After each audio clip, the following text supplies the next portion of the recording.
All right, grasshoppers. Yes. Again, we can all take a deep breath. It's okay. He is back. Only disappointing thing is he's got a shirt on today. What is your problem? And is that like it's the full shirt too? It's not even it's a long sleeve. Yeah. What the heck is going on? What's the matter? I gotta make weight. I'm sweating it out. Good. It's Mark Puttenvec. Again, Patriot Training Systems trains. Been a trainer of strength and conditioning coach with the Rangers, New England Patriots. Does a lot of stuff with military personnel, kids, women, men, everything. Good guy. How's your injury there? How's the sports hernia? Do we know for sure? I'm still waiting to get the MRI done. The process of getting approval and all that. And it's actually, if I'm standing, it's okay. Right. But if I sit for any period of time, oh man. Oh really? Oh yeah, it's pretty painful. So it's while you're sitting that it gets painful, or is it like so if I'm moving around, I feel it, but when I sit for any period of time, no bueno. Yeah. What about working out? I haven't been. Yeah, I can tell. But you still got the videos going where you're doing the sword. Yeah, I do what I can do. You know what I mean? And I don't mind the pain. I just want to find out what's wrong to make sure I don't do anything permanent. You know what I mean? It's just a matter of dealing with the pain and deal with the pain. But just want to make sure I don't jack myself up too bad. Yeah, I can't remember if we were having this discussion on the show or if I have having a discussion with somebody else.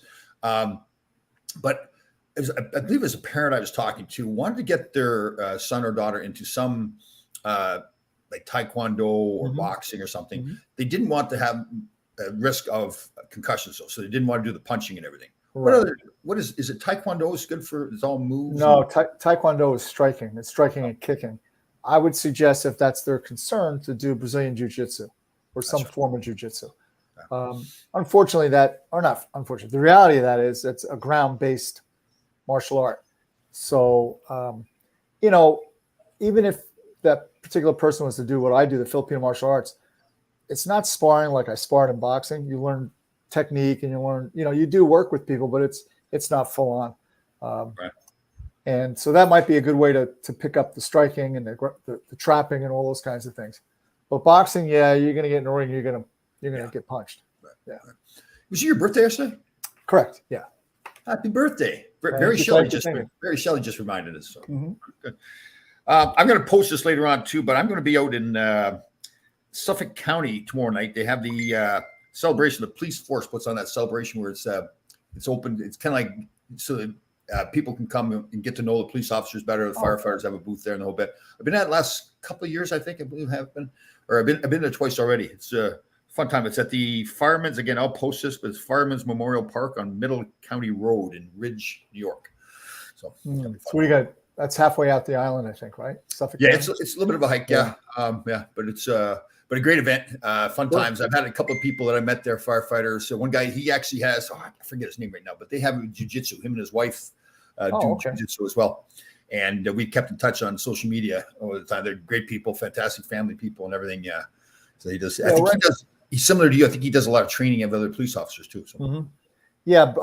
BJJ, Brazilian Jiu-Jitsu is very, very, it's extremely popular right now in the law enforcement community. For the guys that are training, they're primarily doing a lot of BJJ because it's, significant for them because they do get into a lot of grappling when trying to get a suspect or someone in a car or on the ground. So it's very important. Right. I still like the fact that what we do in Filipino martial arts, we can do that, but we try to prevent going to the ground. And when you get to the ground, then you got to do your business. But we'd rather do some damage up while we're on our feet. Not always. So you had a video the other day. You're training some young guy. I think he was a police officer or an FBI. You didn't post that. You just sent that to me. Yeah, right? It's a federal agent. Yeah. Right. That was pretty cool. But you were teaching him that stuff too. He was reaching out, and then you knocked the hands down, and then came in with strikes. It's actually, I was talking to a friend of mine, Nathan, about that. I said, listen, when a guy puts his hands up on to fight on ice, of course everything's different because you're on ice, but that may work where you just knock his hands down. And I mean, there's some moves like the shuck. I know, like if you cross grab and you shuck a guy and you turn him, but this may, because what happens when you knock the hands down, the head comes forward, the body just comes forward, and then you can come up with an uppercut. Yeah. Yeah, you think about it like way back when I was playing the 70s, 80s, 90s, there was a lot of fighting, right? If I thought I'd done it again, I would have taken some training in hand-to-hand combat, right? Yeah, most of the, I'd venture to say all the legitimate heavyweights now in Yeah. the National Hockey League. They do some form of martial art in the summer. I know there's a kid here who played a little bit, Curtis Gabriel. I don't know if you're familiar with him. He's been up and down. He's a tweener. Great kid. But, yeah, he does he's up in Ontario somewhere in the summer. But, yeah, he goes to mixed martial arts and does some striking. And, is it exactly the same thing? No, but the concepts are the same. Right. Yeah. So why were Colton or Joey Kosher, those guys, the guys that had the big bombs for like Marty McSorley, and total respect for him, but I've heard him say it himself, he wasn't that hard of a puncher. Right. But so is it some technique that they're using, those guys that have the big bombs? It maybe it's part of its technique, and it's also, we find this in boxing where some guys just have the right, a lot of it's body structure. Like if you look at a guy like Stu Grimson, right, long and lean, but he had that leverage because by the time that punch hit you, there's a lot of force coming behind it. Like Joey Kosher, right? He just had this. Like everybody was just afraid to get hit by his right hand. Oh yeah. So, and there's been a lot of guys like that. Then you got guys that just want to take it to the 10th round, like Ty did. Ty told me to tire you out, and then he'd come back in on you. Yeah. It was everybody remembers Matt Barnaby. I mean, Barney weighed like 180 pounds, 185 pounds, but he didn't win fights, but he didn't lose any either. I mean, he fought everybody too. He fought everybody. Yeah. So he showed up. He answered the bell.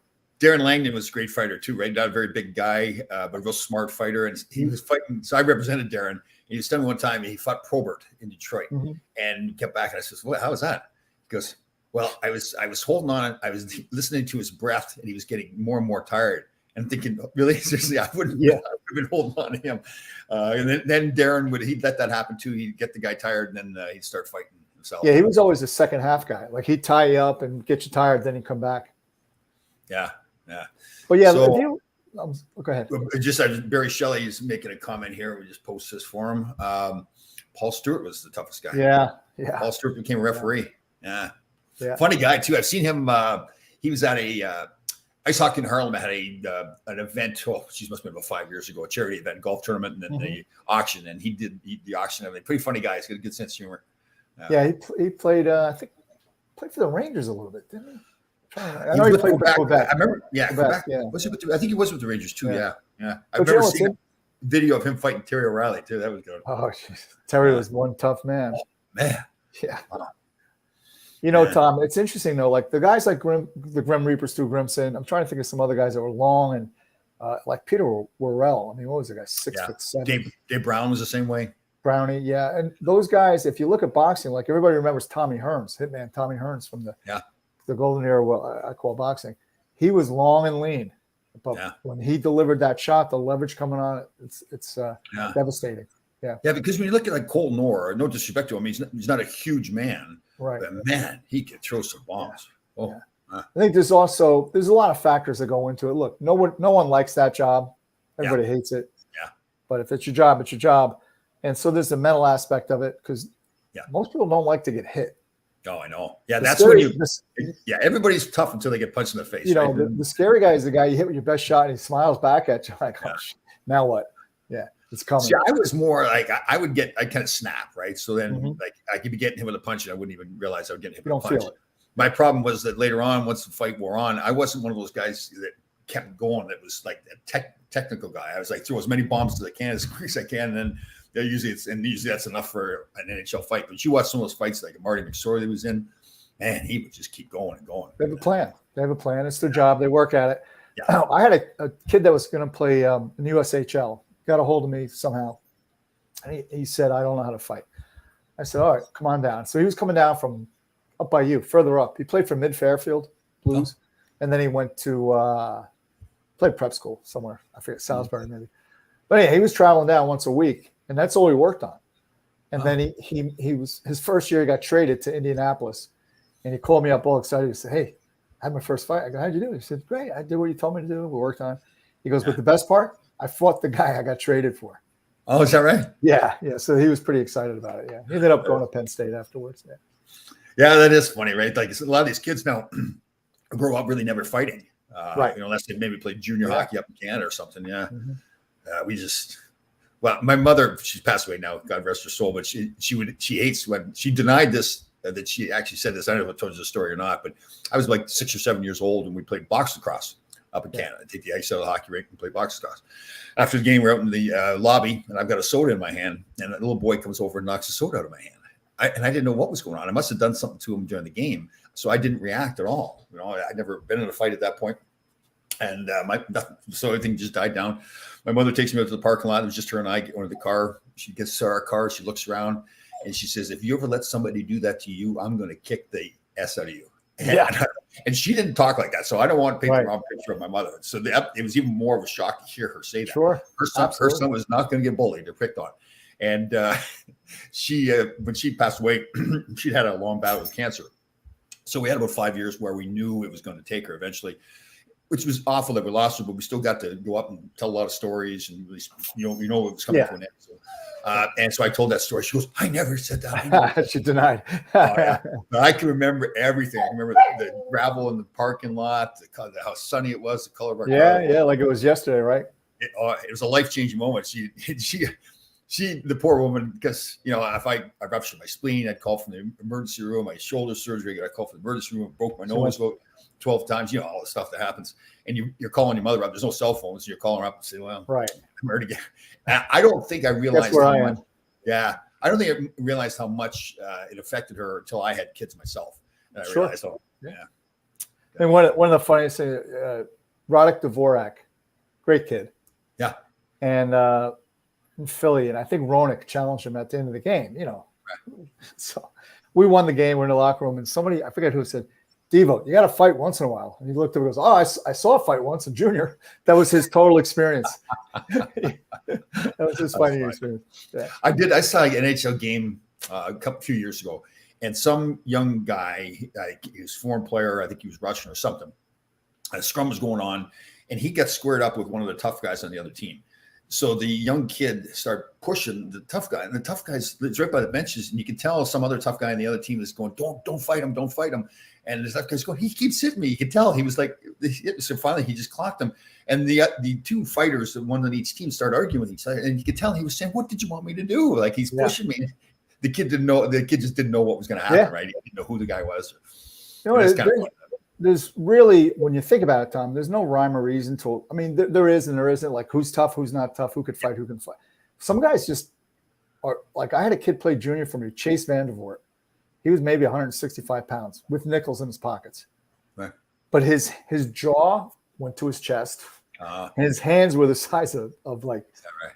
Oh. Yeah, and he sneak up on guys because he was a little bit. He was like 5'9", 165, and he hit a kid on the blue line or red line, wherever it was. Driver was on the bench, and we're looking, and all we hear Chase say is, "Well, do something about it." So the kid was legit. He was 6'3", probably 2.25. He was Toledo's tough guy. By the time his gloves hit the ice, the kid was out. One punched him, grabbed him by the shoulder pad, and just kept feeding him. And it was we played him 2 nights in a row, and the kid was in the lobby. Poor kid. He was zippered all the way up here with stitches. I mean, chased, and it got to the point where we actually played Toledo last game of the season, and we were playing them in the first round. And their owner was kind of sly. He had a team in our league, and he also had a team in another junior league. So he was cross-pollinating, like guys. So he tried to suck us into a brawl because he knew our better players would hopefully get suspended. Then he would just grab guys from the other team. So sure enough, third period, we had a kid that was, he could play, but he soft as baby poop. And a guy grabs him, and it starts, right? So now they're sending guys off the bench. And I have a kid, Troy Boudreau from the Sioux. He's going, "Mark, do I go?" I'm going, "Yeah, go." I'm saying go. Driver's yelling no. So you're hearing go, no. And the kids are going. They're pulling back. They're going. They're pulling back. Chase is on the ice. I got the video somewhere. I have the video. And you see him, because now the whole league knows about this guy. He's skating up the guys. They're doing wind sprints to the other side of down the other end of the ice. They didn't want any part of him. That's all right. Yeah. That was George McPhee was like that in college. So I think George was about 2 years behind me. So I played at Northern Michigan. He played at Bowling Green. We were in the same conference together, the Central Collegiate Hockey Association. And I didn't know who he was. I've been around a while, and veteran player, captain. I think I'm the toughest guy on the planet, the whole bit. And you can't fight at college, So George and I are like, he's yapping at me, he's spearing me, and I'm spearing him. And I'm thinking, who is this little punk, And I leave, go to the Rangers. He finishes off. He wins the Hobey Baker his last year there. And our coach there knew their coach very well and had told me that how tough. I thought Brian McClellan, who now is the general manager of the Washington Capitals, he was also on Bowling Green. And my coach was saying how tough this one guy was. I thought he meant Brian McClellan. He was this huge guy. I found out later on he was talking about George McPhee. Yeah. He had to fight off the ice. The guy, I guess he was fighting, eventually crawled underneath a car to get away from George. George was beating him up so bad.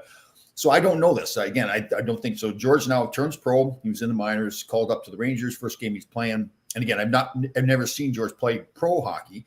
I knew he was a good college player, and she gets called up to Rangers, and we're playing the Islanders, and of course Bob Nystrom's there.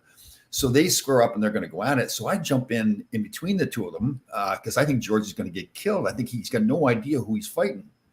George is mad at me. He's like, "Get the F out of my way! What are you doing?" I'm thinking, I just saved your life, for God's sakes. To go in the penalty box, he's got 2 minutes of roughing. They step out and they go at it and start throwing bombs at each other. I'm going, "Oh, good thing I didn't fight George in college because he was tough." It was a good fight. Oh, do you remember there was a kid that was in the Devils organization? I'm going back a long time ago. Mitch Wilson. Yeah, he was a tough little guy. I remember playing against him. Oh man, that kid could fight, and he only weighed about $180 or something like that. Yeah, he was tough as nails. Yeah, I remember him getting called up. I was a buddy that he played with in the minors. He came up, played against us one game, and he went to hit me from behind. I guess I didn't think I even saw him. I don't think. I must have been braced somehow. Well, he hit me and bounced off me, and I thought it was pretty funny.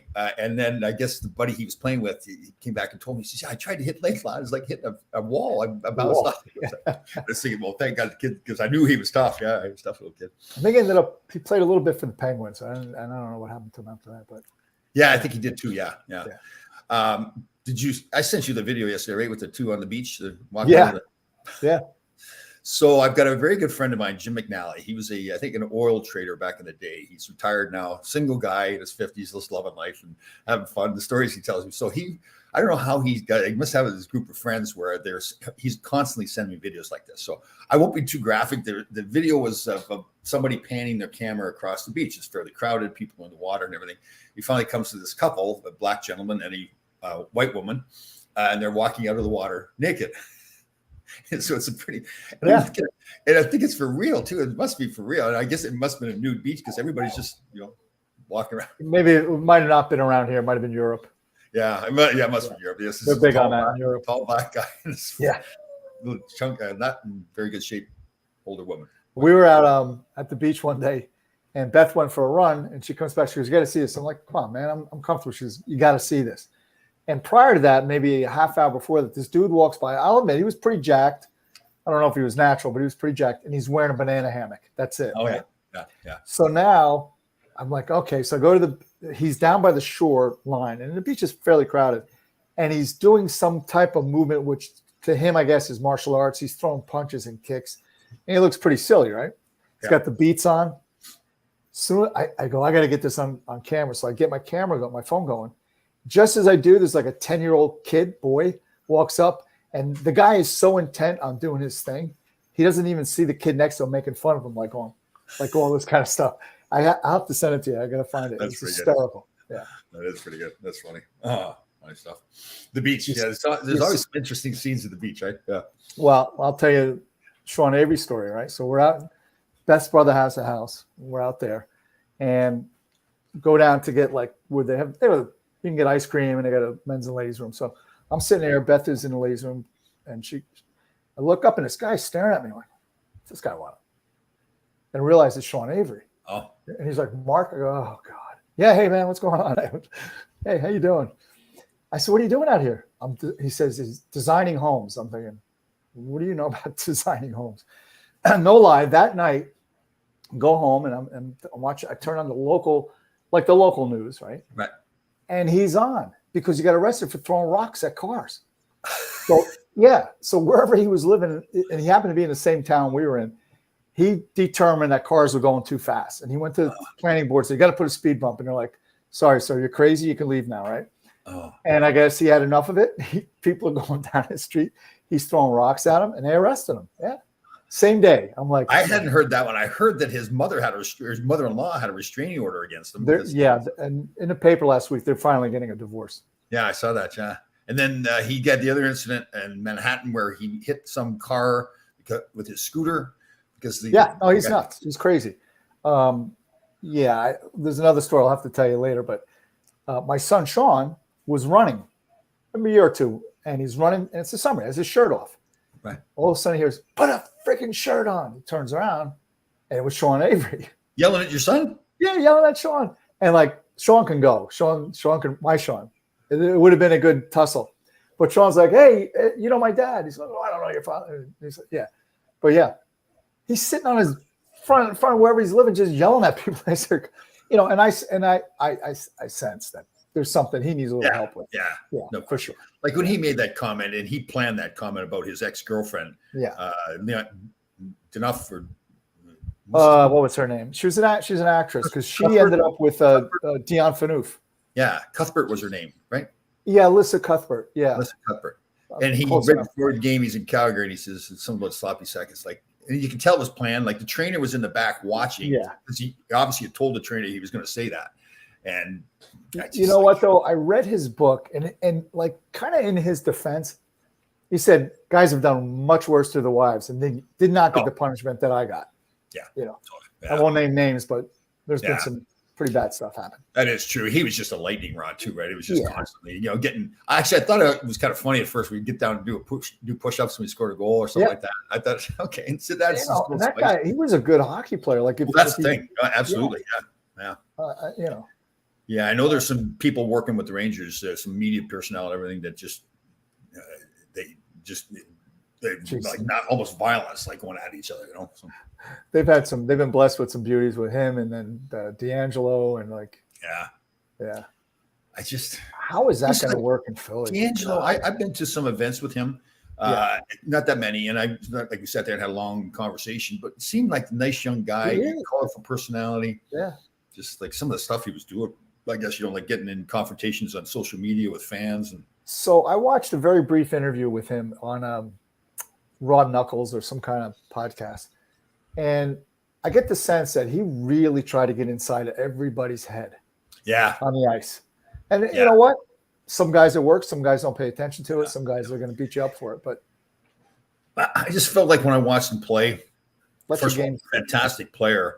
But if something happened to him, he just took it really personally. He couldn't suck it up for the team. He just had to respond immediately. You can't have personal penalties. Yeah, and that's, for a team that's going to win, like Carolina that he was with last year, they've got a really good hockey team, and they're going to be contenders again this year to win. But you have to suck it up. Like the rest of the guys are going to be sucking it up, and then they're going to watch him, and they go, okay, we're sucking it up, not taking bad penalties, but he's acting like an idiot over here, But we'll see what happens with him and Tortorella. Yeah, it's going to be fun to watch. Yeah. If anything. It may work. It may work. Yeah.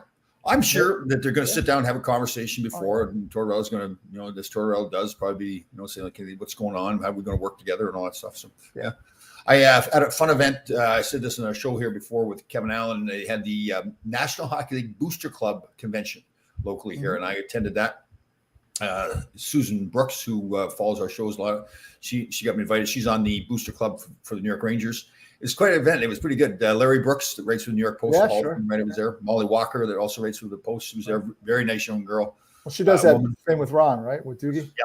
Yeah. Very well-spoken, very intelligent person. They're a blast to be. Larry Brooks was great too. I told a story about how when Brian Berard was going to sign his contract with the Rangers, and I know Larry, and like this, as you know, you're in the agent business. Some reporters you have more of a relationship with, so you can have a conversation knowing that some stuff isn't going to be written.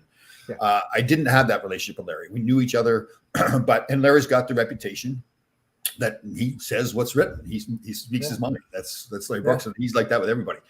So we're just about to sign the contract with the Rangers. We haven't finished it yet, and I made the comment somehow that Brian had the option of going to play with Toronto because he'd been with Toronto before. That was one of the teams that wanted him, and we made the decision to sign with the Rangers. I made the comment that the Toronto Maple Leafs were closer to winning the Stanley Cup, so he would get less ice time there. And then probably maybe a little bit more negative towards the Rangers' chances of winning the cup at that time because they just weren't this good a hockey team. So I said this to Larry just as part of the conversation. He wrote that in the paper the next day. Of course he did. Of course he did. Yeah. So Glenn Sather's the GM. Don Maloney's a former teammate of mine. He's assistant GM. You were there. Walt Kyle, former teammate of mine's assistant coach there.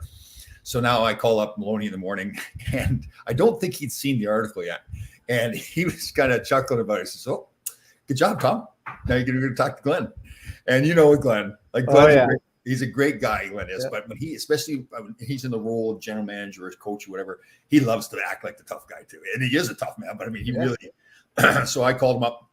I said, I'm not going to wait for him to call me. I called him up. Sure. I said, listen, here's exactly what happened. It wasn't taken out of context. He didn't misquote me. I said it. I didn't mean. It's analytical. I said I didn't realize how it was going to look when I. First of all, I didn't think he was going to write it, but that's my fault. I said it. And of course, Glenn said, well, maybe we just won't do this contract. I'm thinking, oh God, that's great. And he was just pulling my leg, though. He wanted to sign. So early on, I was in the hallway talking to him, and Rammer went, "Come here." I go, "What's up?" He goes, "Do not talk to him." I go, "We were talking about the Mets." He goes, "I don't care. Don't talk to him." I went, "All right, I get it." Yeah. Talk to Glenn? No, Larry Brooks. Larry Brooks. Yeah, so I was chatting up with him in the hallway, and Rammer came out and goes, "Come here, I want to talk to you." I said, "What's up?" He goes, "Don't talk to him." I said, "Why?" He goes, "I said, we're talking about the Mets." He goes, "I don't care. Don't talk to him." Yeah. I said, "All right, I hear you. I hear you." I tell you, you give Larry credit though. He's still there. And he said in his presentation, he spoke there as well at the convention, and he said that he has a policy that when he rips into somebody in a negative way, he makes sure, even if it's his day off, that he comes to the rink the next day so that player has an opportunity to confront him about it if he wants to. Yeah. Well, that's the way it should be. That's, No, I tell you, I can see where people get mad at Larry, but he just does it to everybody. That's how he writes. He's going to say what he thinks. Yeah. I mean, that's his job. He's got to, he's got to make people interested in reading him. Yeah. So if you just put up vanilla, you're not going to get much. Because I'm like that every day. I'm like during the hockey season, I'm looking to see what Larry wrote, and I'm looking to see this Sunday thing where he gets into some of his little pet peeves and all that kind of stuff. He's got some great one-liners. He's good. He's a funny guy.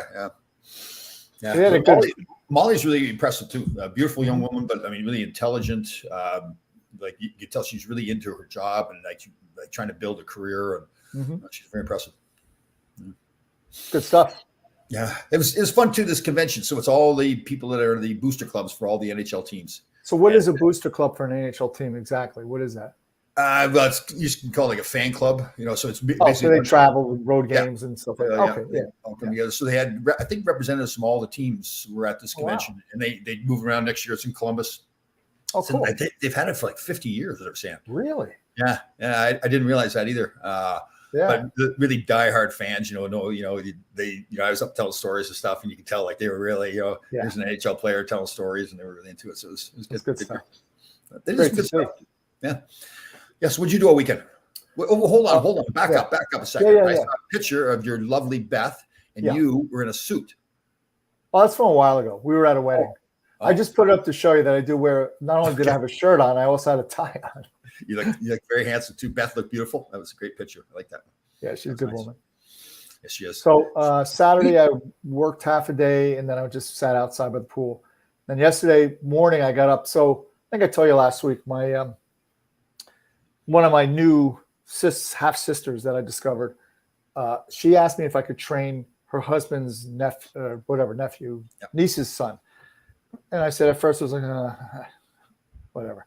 Turned out it's awesome. Kid's amazing. Kid's amazing, and it's really, and another lesson learned: don't be negative. I tend to get a little bit negative sometimes, and I got to kind of put up that wall and prevent that. But it's awesome. So that was my day yesterday, and then Beth and she took me for dinner. Good. She took you for dinner? Yeah, we went to a local place. Very good. A little pricey, but it's worth it. And, now, are you the gentleman, like, do you put a jacket on and pull the chair in and out and hold the door? Flip-flops, jeans, and a tank top. No. I actually wore a button-down shirt last night, yeah. Nice. That's very nice. Yeah. I can see you being a real gentleman with Beth. Like I try anyway, because, I've seen her throw punches. You don't want any of that? Yeah, I don't want any part of that. Oh, so before we get off here, August 6th, our event's coming up. Yeah, so here's what's going on. Tomorrow, I will be on the water at 7 a.m. with Don John Marine. We're going to be putting together the barges, rolling out all the stuff and getting those ready to go. And then the men and the women have a big day Friday. It's media day. So there's about 4 SEALs going to New York to Manhattan to be interviewed on Newsmax about the swim. Then Will and I have arranged a bus ride from the hotel in Secaucus. They're all going to the Met game. Not all, but the ones that want to go are going to. They got a bunch of stuff going Friday. I think they got a fishing trip going. Good. And I don't know how many guys are going to do it, but because you're going to be swimming the next day. Yeah. And, So again, August 6th is Saturday, correct? Right? Yes. Yeah. Now the Bill's in the water right now. They're doing one more dial-in swim this morning, just to get a last feel of the currents. But as it stands now, they're going to get wet at noon. So noon is when they get in the water. But the events before that, did they start like 11 or something? I'll send you the timeline, but it's around 10:30, 11, because you have the benediction, some speakers, and then of course the flag run from Fallen Towers Memorial down to the flag thing. Right. And there's no cost. Like fans when it come, fans just show up. Yeah. So again, Liberty State Park, things will plan on getting there at like 10:30, 11 o'clock. Yeah. So excuse me, if they want to get to the beginning, it's going to be at the Fallen Towers Memorial. If you look at a map online, you'll see where it all is. And then from the Fallen Towers Memorial, they'll do the flag run down to where they're going to actually get into the water. Right, and that's at Ellis Island, correct? Did they go to Ellis Island? No, it's still New Jersey. So when you see the commercial, the commercial Geico or Progressive or one of those where you see the statue in the back and there's like a boardwalk. Yeah, right. That's where they go in. That's Liberty State Park. Perfect. That's right. Those are funny commercials too. Yeah. Okay. So again, August 6th, Liberty State Park is where it starts. Again, it's about 200 Navy SEALs and other first responders and mixed in some other athletes. They'll swim to the first barge where they do 100 push-ups, 22 pull-ups. That signifies the average 22 suicides amongst veterans. Mm-hmm. They go to, it's every day. They then go to the swim, go to the second barge, do the same thing, get back to the water again, go over to Lower Manhattan.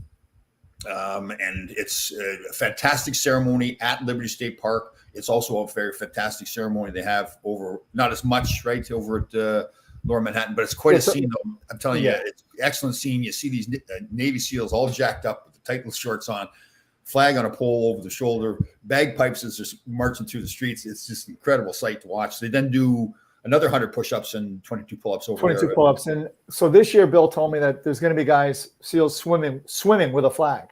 So you can see the flag going through the water. Very cool. I don't know how they're going to, think of that. That's one arm. I highly recommend it for people to go see it. It's a very patriotic scene. It's incredible to me. I get the goosebumps. I've done it twice now. Just Mark puts it all together. I just help Mark out a little bit. A lot. You help a lot. It's a blast. It's a lot of fun. And it's great. And I'll tell you what, it'd be great to cheer on the Navy SEALs. They raise money for veterans causes, and that's a great scene. Our good buddy Bill Brown, former Navy SEAL, puts it to first invented. He's a man. Thought of it. The driving force and does the workload he has is incredible to get this off and running. It's a big event. See him there too. Like he'd get up and make the speech the time I was there. This is a beautiful people, beautiful Asian man, beautiful white man, beautiful black man. He was into it. He's good. He's the real deal. I mean, what you see is the truth. He's not putting on an act. He really feels that way. Yeah. There's no show. There's no show with him at all. No. He's the one that's kind of a thank you. They had us out to the farm in Pennsylvania. Yeah. And I posted a video of it where we're doing the tactical training with the live weapons. I will never forget when we first got in there, and I'd shot guns before, but it's been years. And he starts saying, okay, we need 3 volunteers. One's going to be the tourniquets. One's going to be the driver. And the other one's going to make sure we know how to get to the hospital. I'm thinking, what? I was thinking he knew we were all kind of like, some of us were kind of shocked. He goes, listen, this is live ammunition we're using. What's amazing about it, they went to the length to have a car pointed out. Yeah. And we all had to put in our phone the nearest trauma unit hospital so we could just speed dial it.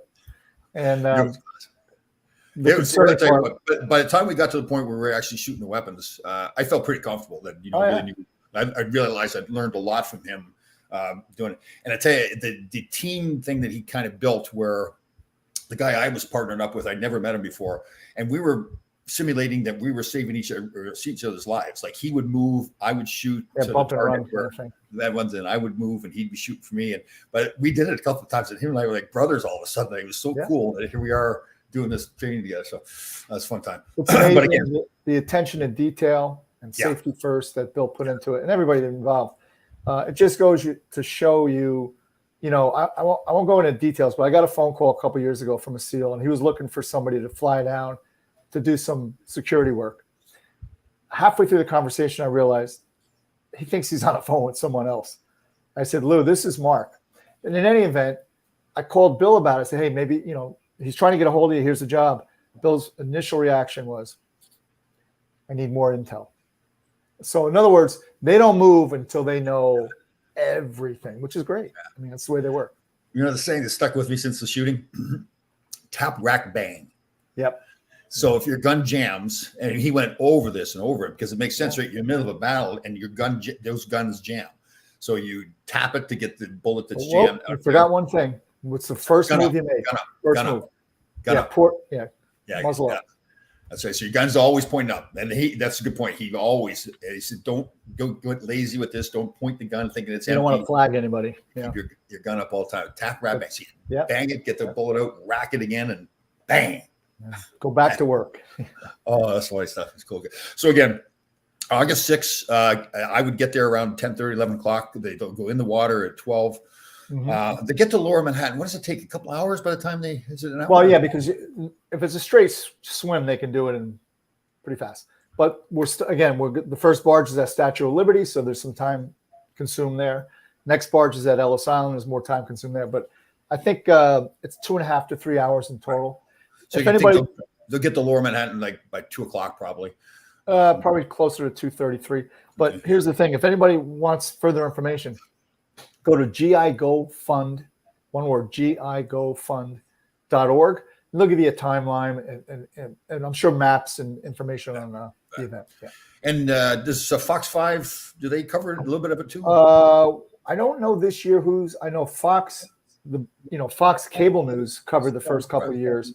I don't know if it's switching over to Newsmax now because they're doing an interview, but there'll be a lot of national coverage. Jason Redman, who, for those that don't know, Jason's a very famous, inspirational, motivational speaker. He's a SEAL who was shot. He was pretty wounded. He'll be there. He's the one that put the poster on his wall, right? Yeah. He's a recognizable man because he did take a shot to the face, and you can see where there's this. But I got a poster. I looked for that poster the other day that he wrote, and I didn't spend enough time. I'll find it. Jason Redman, is that his name? Redman. Yeah, I'll see if I can find it. I'll zip it over to you. And then Frank Silla from Tunnel to Towers will be there as well. Very cool. So, and I'm sure there's more that I just not remembering, but it's going to be a lot of some famous SEALs, some famous people. No, Ron, I'm not swimming. Would that be a pretty sight? What was I going to mention? Oh, so I got your disease now, by the way. My shirt keeps falling off. Yeah. What happens? That does. Why deprive the world of all your hard work? Yeah, good point. If you go buy a piece of artwork, you don't put it in the closet or hang carpet over something. You don't hang it up backwards. Right. Yeah. You got it. That's right too. Actually, every once in a while I try to post to everybody and say, listen, if you're working hard and you're sacrificing, it is important to look in the mirror and see the progress. Not just for whether it's lifting weights or whatever, it's in school, your business, your career. Step back and say, listen, I'm doing a good job of what I'm doing. Yeah. Well, like you said, just like a piece of art, you're painting, you step back and you go, okay, that looks good, that's bad, I got to fix it. Because if you do look at your body, you go, lats look good, man, I got to work on my shoulders or whatever. Yeah. Sure. Very true. Very true. Yeah. And again, we may do another show during the week here. Maybe get Kenny Bigby Jr. on for him. Navy SEAL, great personality, good friend of ours. But again, just to be sure, August 6th, Liberty State Park. It starts at Lower Manhattan. It finishes. The ceremonies will probably start around 10:30, 11 o'clock in the morning. It starts in Jersey City, Liberty State Park. We'll end up in Manhattan. Yep, definitely. So if you get a chance, I highly recommend it. You can cheer on the Navy SEALs and everybody is swimming, but it's also just a great event to be at. So we'll see Tom. I think next time I'll see you in person will be in New Jersey. Yes, sir. All right, brother. Have a great one.